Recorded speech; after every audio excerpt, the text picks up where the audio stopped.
नमस्कार दोस्तों, आप सभी का लोकेश आईएएस एजुकेशन के चैनल आप सभी का स्वागत है दोस्तों। तो दोस्तों, आप सब कैसे हो? आप सब बढ़िया हो? तो हमने राजस्थान का वर्क में महत्वपूर्ण वनस्पति के बारे में जाना है। तो देखो, अरावली पारिस्थितिकी यह पारिस्थितिकी राजस्थान के दक्षिण पश्चिम से उत्तर पूर्व की ओर स्थित है। वनस्पति को सदाबहार वन, उष्ण शुष्क मानसून वन, उष्ण ढोकन पाए जाते हैं। क्योंकि वन अम्बरतरी ढोक साला सागौन शीशम ये वन पाए जाते हैं। और इसके बाद में वन्य जीव कौन कौन से पाए जाते हैं? यहाँ कुछ वन्य जीव को पाए जाते हैं। वन्य जीव पाए जाते हैं, उनके नाम है, देखो, एक जंगली मुर्गा, एक तो पाया जाता है जंगली मुर्गा, भेड़िया, चंदमोर, चीतल, कब्बू बिज्जू,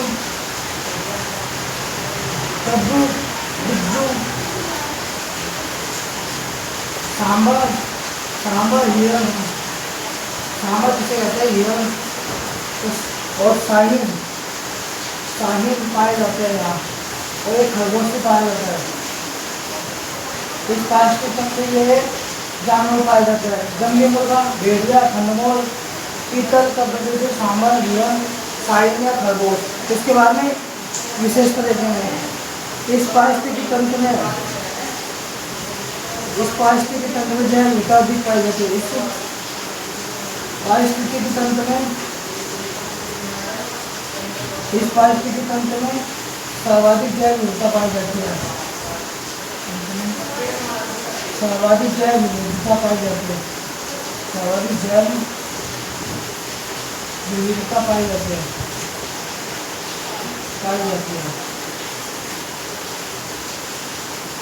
देखो, अरावली पारिस्थितिक तंत्र, यह पारिस्थितिक तंत्र राजस्थान के दक्षिण पश्चिम से उत्तर पूर्व की ओर स्थित है। वनस्पतियों को सदाबहार वन, उष्ण मानसून वन, उष्ण ढोकन पाए जाते हैं। अम्बरतली ढोक साला सागौन शीशम। वन्यजीव जंगली मुर्गा, भेड़िया, खरगोश, चीतल, कब्बू, सांबर, हिरण, खरगोश, साहिल। विशेषकर इस पारिस्थितिक तंत्र में सर्वाधिक जैव विविधता पाई जाती है। बताइए दोस्तों, इसके बाद में देखेंगे पूर्वी मैदानी पारिस्थितिक तंत्र।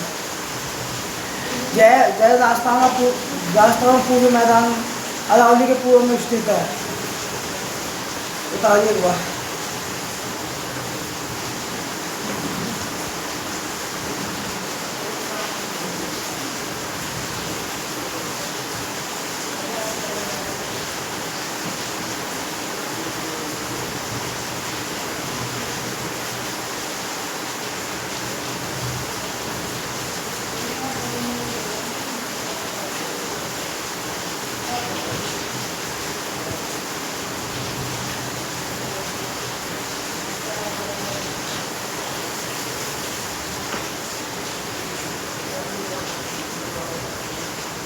बता लिया दोस्तों, बता लिया। तो इसके बाद में देखेंगे अगला, चौथा है पूर्वी मैदान पारिस्थितिक तंत्र।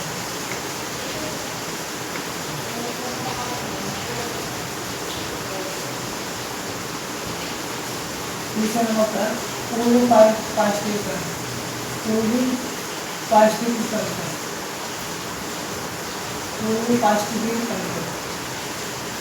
यह पारिस्थितिकी तंत्र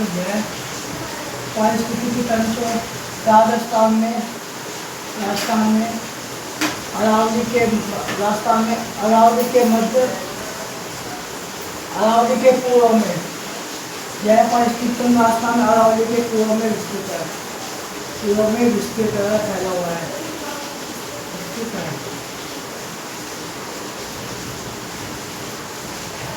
इसमें वनस्पति पाई जाती है।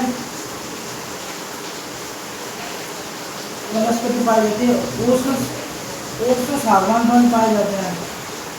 उष्ण शुष्क मानसूनी वनस्पति पाई जाती है। उष्ण शुष्क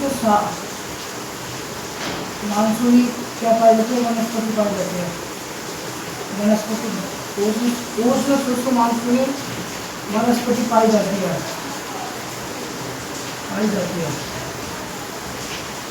अब इसके बाद में वनस्पति के बाद में यहाँ वृक्ष कौन कौन से पाए जाते हैं?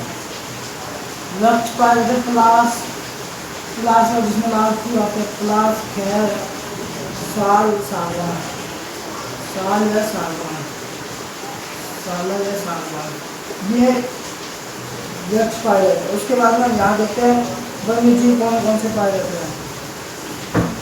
वन्य जीव पाया जाता है, देखो हम बाद में डिटेल से देखें कौन सा वन्य जीव कौन से एरिया में पाया जाता है, कौन से जिले में पाया जाता है। तो यहाँ देखो भरतपुर में पाया जाता है, भरतपुर में देखे तो भरतपुर में वन्य जीव पाया जाता है सारंग, सारंग नाम का वन्य जीव पाया जाता है सारंग। भरतपुर के बाद में टोंक में देखेंगे हंस, टोंक में पाया जाता है हंस। भीलवाड़ा में पाया जाता है मोर,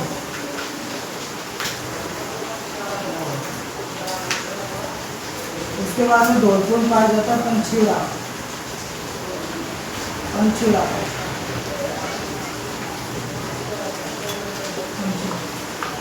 उसके बाद में डूंगरपुर में पाया जाता है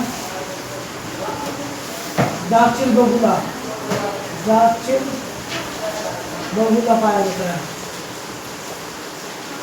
बांसवाड़ा में पाया जाता है जलपीपे, जलपीपे, जलपीपे। इस पारिस्थितिक तंत्र में विशेषता क्या है? इस पारिस्थितिक तंत्र में पशु जैव विविधता अधिक पाई जाती है। इस पारिस्थितिक तंत्र में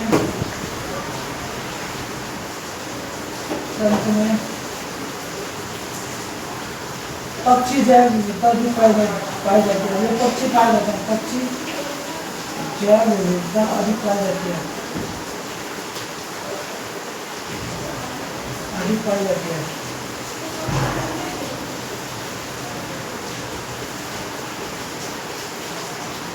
ये देखो पूर्वी पारिस्थितिक तंत्र, जैव पारिस्थितिक तंत्र राजस्थान अरावली के पूर्व में स्थित है। वनस्पति उसमें शुष्क मानसून वनस्पति पाई जाती है। वृक्ष पलाश, खैर, साल, सागवान पाए जाते हैं, सालर और सागवान। वन्य जीव भरतपुर पाया जाता है सारंग, सारंग नाम का एक पक्षी होता है। टोंक में पाया जाता है हंस, भीलवाड़ा मोर पाया जाता है, धौलपुर में पंछीड़ा। जो पंछी पहचान प्रसिद्ध आगा पंछी पहचान प्रसिद्ध है। इस पारिस्थितिक तंत्र में पक्षी जैव विविधता पाए जाते हैं। क्यों? तो पक्षी ज्यादातर पाए जाते हैं। डूंगरपुर में पाया जाता है दाक्षिण बगुला, बगुला। उसके बाद में पाया जाता है बांसवाड़ा में जलपीपे।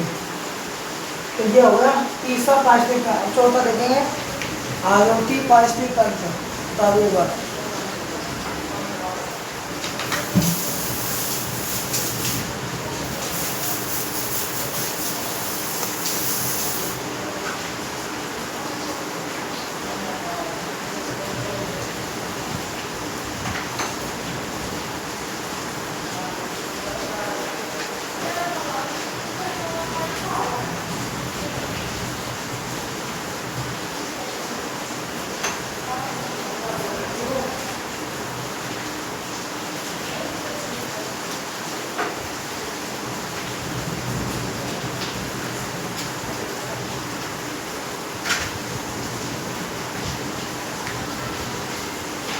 ये साल है, साल, साल वृक्ष पाए जाते हैं। बता दिए दोस्तों। इसके बारे में देखा आरोटी पारिस्थितिक तंत्र। यह पारिस्थितिक तंत्र, यह पारिस्थितिक तंत्र राजस्थान में दक्षिण पूर्वी बंगाल में स्थित है। अगला चौथा पारिस्थितिक तंत्र आरोटी पारिस्थितिक तंत्र। यह पारिस्थितिक तंत्र राजस्थान के दक्षिण पूर्वी पठार में स्थित है। दक्षिण पूर्वी पठार में स्थित है। पठार में पाया जाता है, पाया जाता है। इसमें वनस्पति पाई जाती है। उष्ण सागवान वन पाए जाते हैं। वनस्पति पाई जाती है उष्ण सागवान वन पाए जाते हैं। यहाँ वृक्ष पाए जाते हैं। वृक्ष का नाम है एक तो महुआ, महुआ वृक्ष, तेंदू, महुआ, तेंदू और गूलर। उसके बाद में यहाँ वन्य जीव पाए जाते हैं। ये जलीय जीव है जो चलते हैं, ये जीव है। देखो एक तो नाम है उदबिलाव, एक तो पाया जाता है उदबिलाव। उदबिलाव के बाद में दूसरे नंबर पर आता है मगरमच्छ, एक आता है घड़ियाल, और एक आता है सुखाब। सुखाब जिसे गागोनी तोता कहते हैं, गागोनी तोता।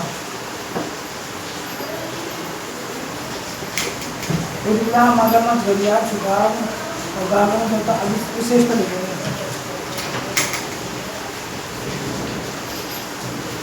इस पारिस्थितिक तंत्र में, इस पारिस्थितिक तंत्र में आपको मुझे लाइक करना चाहिए। इस पारिस्थितिक तंत्र में जलीय जैव विविधता भी पाई जाती है, जलीय जैव विविधता अधिक पाई जाती है, विविधता अधिक पाई जाती है।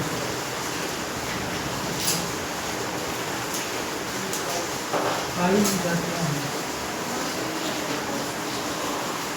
विविधता में तो होता है एक चीज, जैसे पक्षी है, जहाँ पक्षी ज़्यादा पाएंगे तो वहाँ पक्षी जैव विविधता, जहाँ जल में रहने वाले जानवर पाए जाएंगे तो वहाँ जलीय जैव विविधता पाई जाएगी।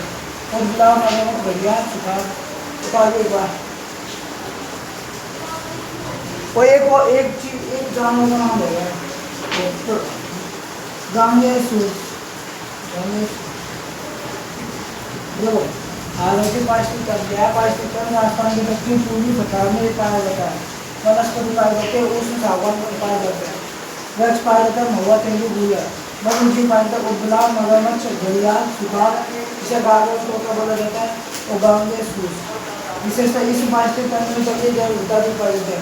अब हम देखें वन्य जीव एवं जैव विविधता चुनौतियाँ, तो इनके बारे में संरक्षण देखेंगे। एक मानव के द्वारा चुनौतियाँ, एक पर्यावरण या जलवायु संबंधित चुनौतियाँ।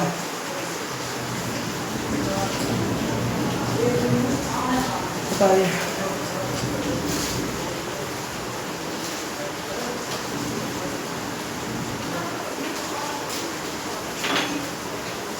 बी पॉइंट है आपका,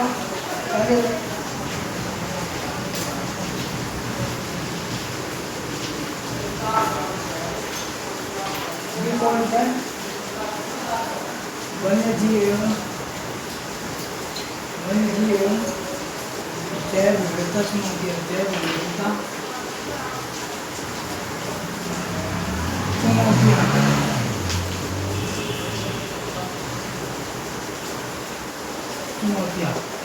तो ये वन्य जीव जैव विविधता चुनौतियाँ, ये राजस्थान के क्षेत्रफल की तुलना में, राजस्थान के क्षेत्रफल की तुलना में, राजस्थान का क्षेत्रफल है उसकी तुलना में वन्यजीव एवं जैव विविधता कम पाई जाती है। वन्यजीव एवं जैव विविधता कम पाई जाती है, जैव विविधता कम पाई जाती है।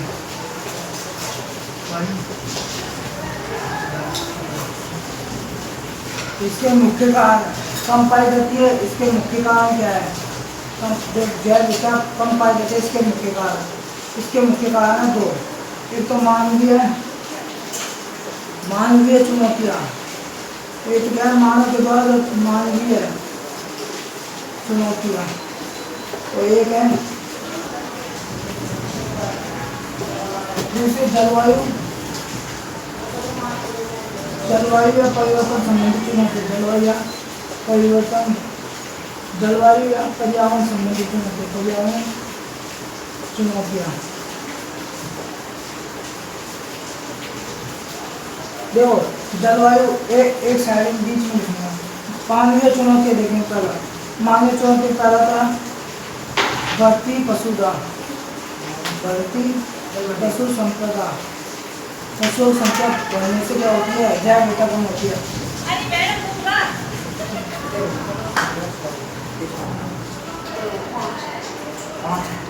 बढ़ती पशु संपदा एवं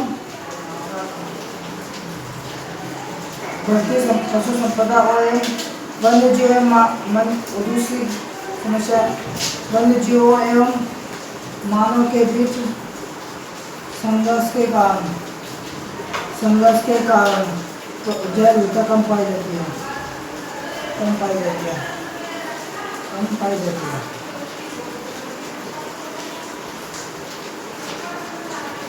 बढ़ते औद्योगिकरण नगरीकरण के कारण जैव विविधता कम पाई जाती है। बढ़ते औद्योगिकरण नगरीकरण के बाद उद्योग स्थापित होने से पशु पक्षी अब ज़्यादा नहीं दिए। उसके बाद में आप क्या है, उसके बाद में अत्यधिक अरावली में अत्यधिक खनन करने से, अरावली में अत्यधिक खनन करने से, अत्यधिक अत्यधिक खनन करने से, खनन करने से, उसके बाद में अब देखना है देखो वर्षा जलवायु पर्यावरण संबंधी समस्या। देखो ये भी बता दें, अधिक वर्षा या ज़्यादा वर्षा होने से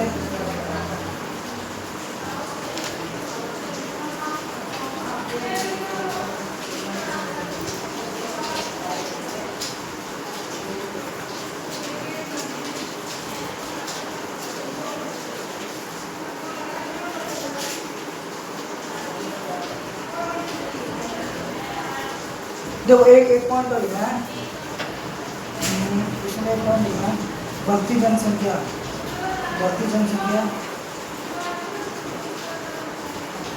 बढ़ती जनसंख्या। एक पॉइंट तो लिखा है, इसमें एक पॉइंट लिखते हैं। ठीक है, पहला कम वर्षा होने, कम वर्षा होना,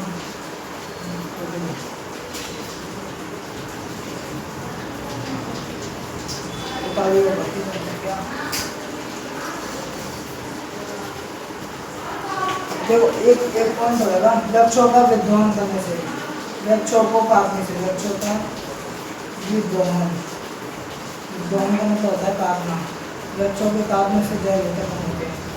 उसके बाद में देखना राजस्थान में कम वर्षा होना, कम वर्षा का होना, हमारा अल्पवृष्टि काल की समस्या हो जाती है। उसके बाद में पेट कमी कई होती है जल में, और राजस्थान में सतही जल व भूमिगत जल का कम मिलना, राजस्थान में सतही जल व नदी जल का कम मिलना, कम मिलता है। उसके बाद में राजस्थान में प्राकृतिक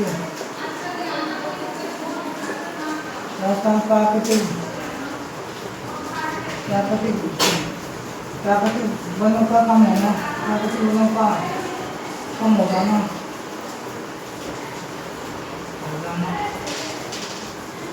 मरुस्थल का विस्तार होना, मरुस्थल का विस्तार होने से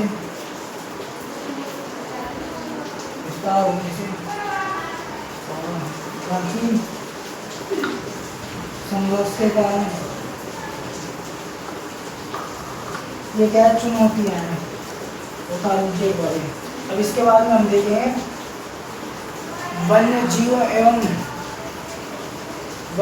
एवं जैव विविधता संरक्षण, उनको बचाएं कैसे। इसके लिए दो उपाय है, स्वस्थानीय संरक्षण और बाह्य स्थानीय संरक्षण। स्व मतलब जो अपने प्राकृतिक आवासों में वन्य जीवों को संरक्षण रखना, मतलब सुरक्षित रखना, और उसके बाद में कृत्रिम मानव द्वारा निर्मित है उनके द्वारा जो प्राकृतिक उनके द्वारा जो आवास है उनमें वन्य जीवों को रखना, बाह्य स्थानीय संरक्षण कहलाता है। तो तारीख के बाद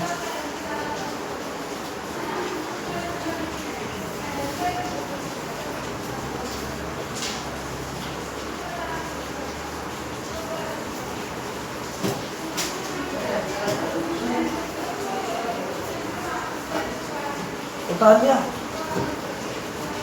अब इसके बाद में देखेंगे एलर्जी।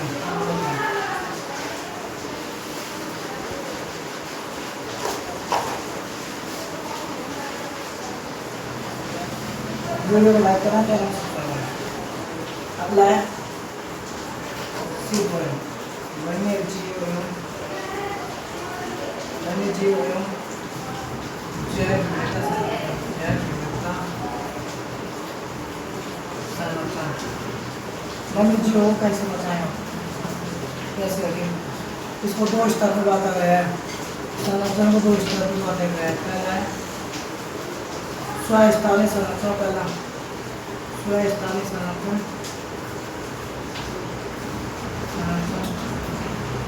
दूसरा बाह्य स्थानीय संरचना, बाह्य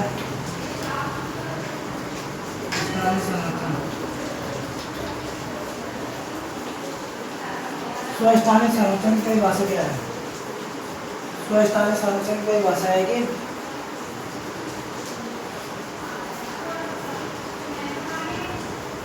वन्य जीवों का प्राकृतिक आवासों में, प्राकृतिक जो प्रकृति के द्वारा बने हुए जो आवास है घर, प्राकृतिक आवासों में संरक्षित रखना। वन्य जीवों को प्राकृतिक आवासों में संरक्षित रखना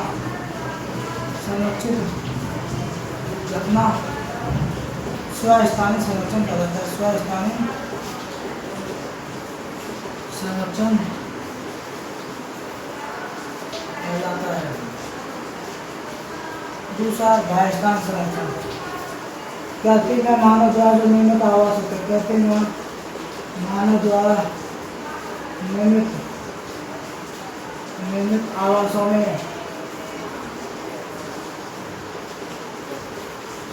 वन्य जीवों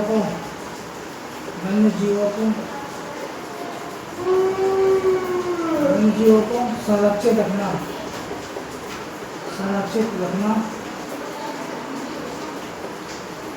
बाह्यस्थानीय संरक्षण कहलाता है। बाह्यस्थानीय संरक्षण कहलाता है। पहला देखिए स्वस्थानीय संरक्षण।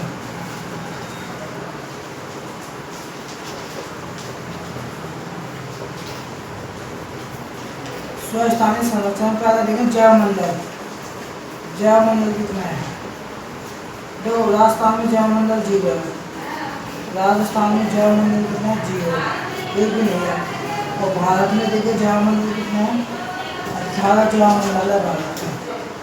इसके बाद में उतारने बाद इसके बाद में रामसर साइट कितनी है? मैं लिख देता हूँ रामसर साइट, राजस्थान में रामसर साइट है 2। उसके बाद में बाघ परियोजना कितनी है? 5। बाघ परियोजना कितनी चली थी? 5। कंजर्वेशन रिजर्व कितने हैं? कंजर्वेशन रिजर्व 36 है।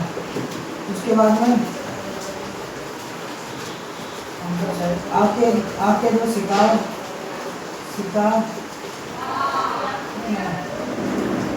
सारे बार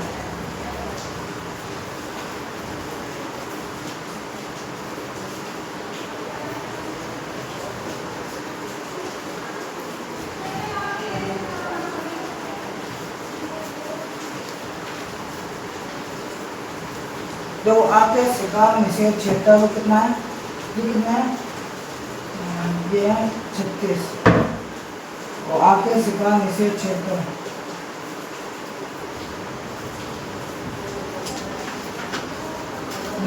कितना है? ये है 37 में तो 7 का है जोधपुर में। अभ्यारण्य कितना है? राजस्थान में अभ्यारण्य है 26 अभ्यारण्य। उसके बाद में अभ्यारण्य के बाद में अभ्यारण्य राष्ट्रीय उद्यान कितने हैं? 3 राष्ट्रीय उद्यान कितने हैं? 3। पहला है रुद्रप्रयाग राष्ट्रीय उद्यान, दूसरा केरला देव घना पक्षी विहार 1981 में स्थापित, तीसरा में कौन सा राष्ट्रीय उद्यान जिसकी स्थापना 2012 में हुई? बता दिए इसका अभ्यारण्य 26 रामसर साइट 2, बाघ परियोजना 5, कंजर्वेशन रिजर्व 36, आपके शिकार निषेध 37 और 7 जोधपुर में है। अब भारत में जैवमंडल 18, राजस्थान 0, राष्ट्रीय उद्यान 3। 33 है, इसमें 7 तो है जोधपुर में। और ये 36 नहीं है, 37 है, सही लिखा था मैं।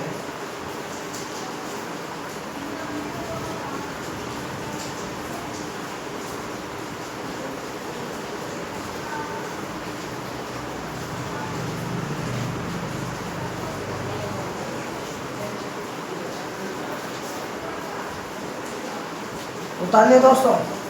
अब इसके बाद में देखेंगे हम राष्ट्रीय उद्यान। राष्ट्रीय उद्यान भी क्या है, पहले राष्ट्रीय उद्यान देखेंगे।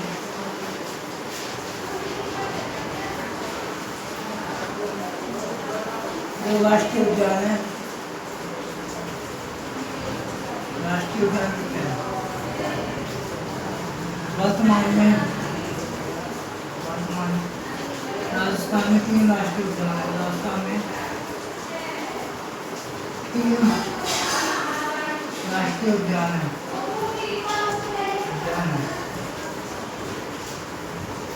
पहला है, पहला का नाम है, सबसे पहला है रणथंभौर राष्ट्रीय उद्यान। रणथंभौर राष्ट्रीय उद्यान, इसकी स्थापना हुई थी 1980 में। दूसरा केवलादेव घना पक्षी विहार। घना पक्षी विहार राष्ट्रीय उद्यान, इसकी स्थापना हुई थी 1981 में। तीसरा मुकुंदरा राष्ट्रीय उद्यान। मुकुंदरा राष्ट्रीय उद्यान, इसकी स्थापना हुई थी 2012 में। पहला पढ़ेंगे रणथंभौर राष्ट्रीय उद्यान।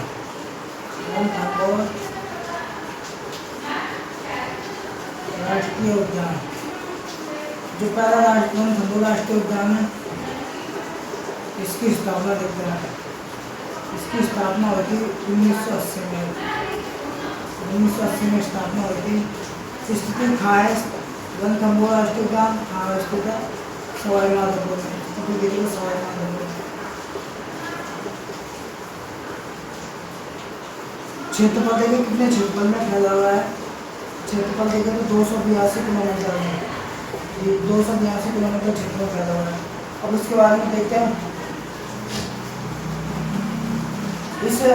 इस राष्ट्रीय उद्यान में इस राष्ट्रीय उद्यान में बाघ अधिक पाए जाते हैं। इस राष्ट्रीय उद्यान में बाघ अधिक पाए जाते हैं।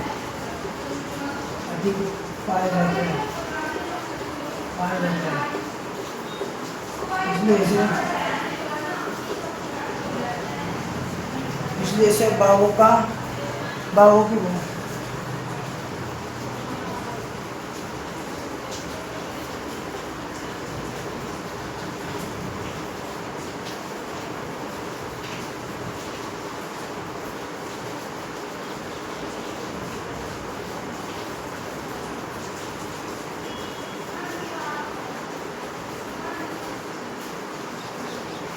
तो इस जो रणथंभौर राष्ट्रीय उद्यान है, इसमें बाघ अधिक पाए जाते हैं। सर्वाधिक पाए जाते हैं, सर्वाधिक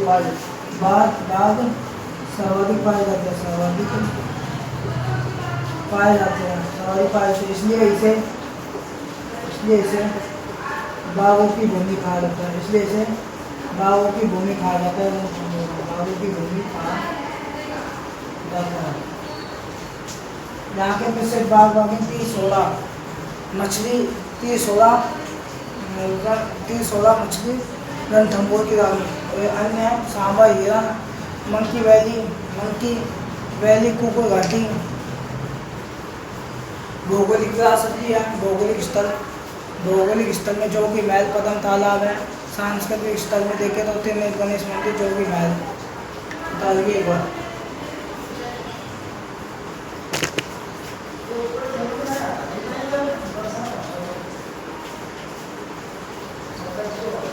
तो दोस्तों आज के लिए इतना ही। आपको वीडियो अच्छी लगी लाइक करना, चैनल सब्सक्राइब। थैंक यू, धन्यवाद।